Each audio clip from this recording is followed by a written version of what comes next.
Hello viewers, আসসালামু আলাইকুম। আজকে আবারও আপনাদের সামনে হাজির হয়ে গেলাম আমার নতুন একটি রেসিপি নিয়ে। আজকে আমি আপনাদের দেখাবো মালাই রোল রেসিপি। পাউরুটি আর দুধ দিয়ে খুবই মজাদার এই ডেজার্টটি এতটাই মজার আর নরম এবং তুলতুলে যে আপনারা একবার খেলে মুখে লেগে থাকার মতন স্বাদ অনুভব করবেন।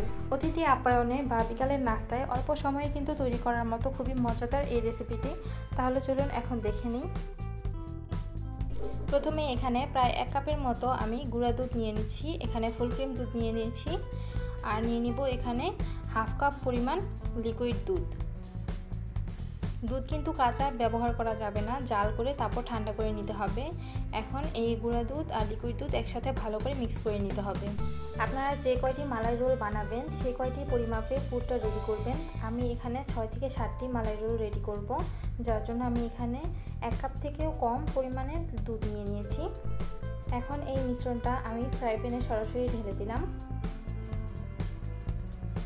এখন নিয়ে নিব আমি স্বাদ মতো চিনি।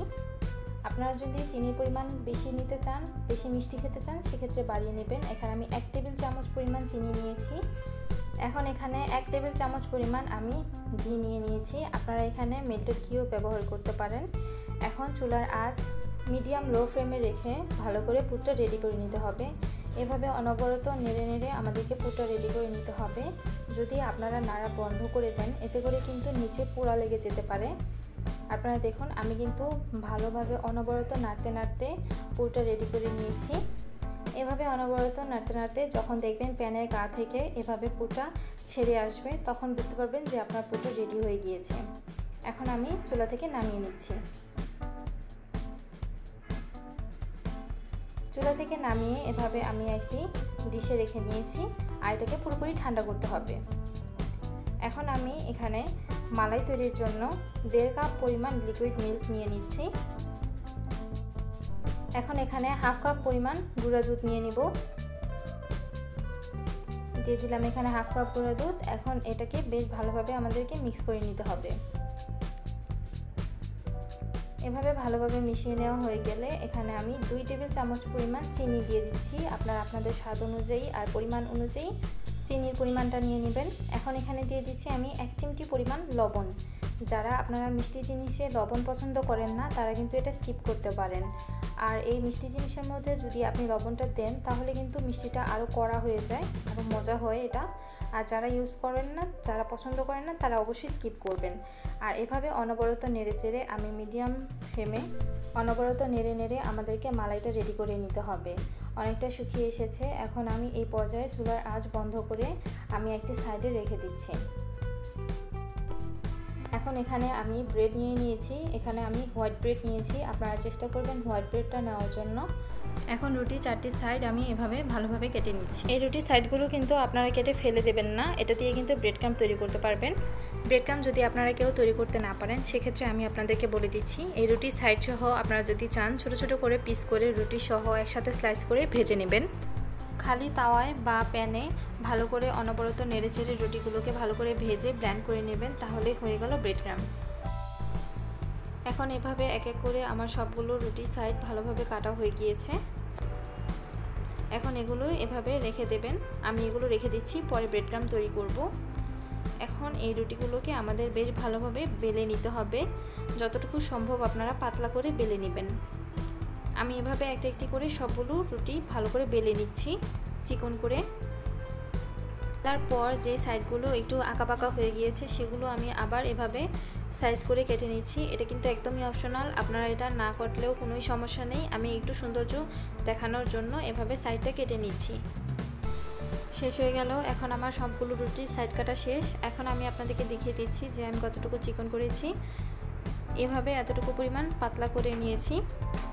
এখন আমি যে পুরটা ঠান্ডা করে নিলাম, সেই পুরটা একটু আলতো হাতে ভেঙে আমি ছোট ছোট ঝুড়ি ঝুড়ি করে নিচ্ছি, যাতে পুরটা আমার রুটির ভেতরে ঢোকাতে সুবিধা হয়, সেই জন্য।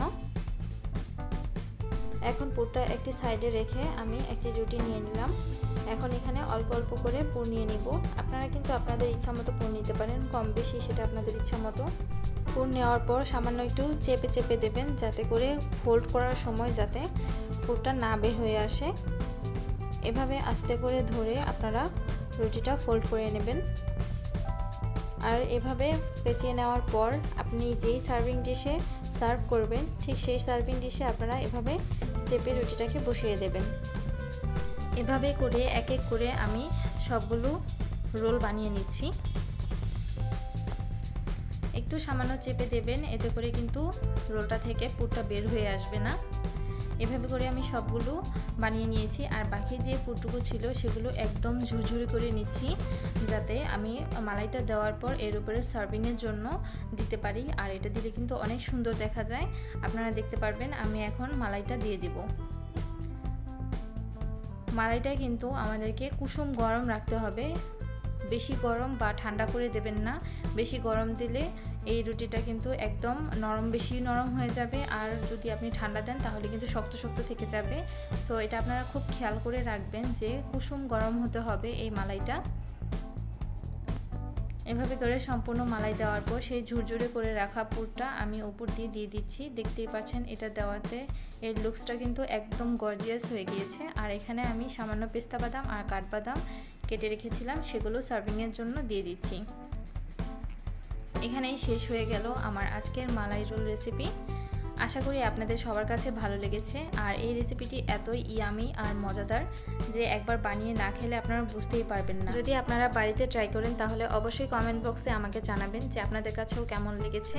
আর আপনারা কিন্তু আপনাদের বানানো মালাই রোলের ছবি আমার সাথে শেয়ার করতে চাইলে আমার ফেসবুক গ্রুপে শেয়ার করতে পারেন। ডেসক্রিপশন বক্সে ফেসবুক গ্রুপের লিঙ্কটা দেওয়া থাকবে, আপনারা চাইলে সেখানে শেয়ার করতে পারেন।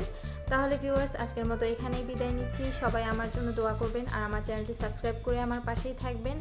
আজকের মতো এখানেই বিদায়। আল্লাহ হাফেজ।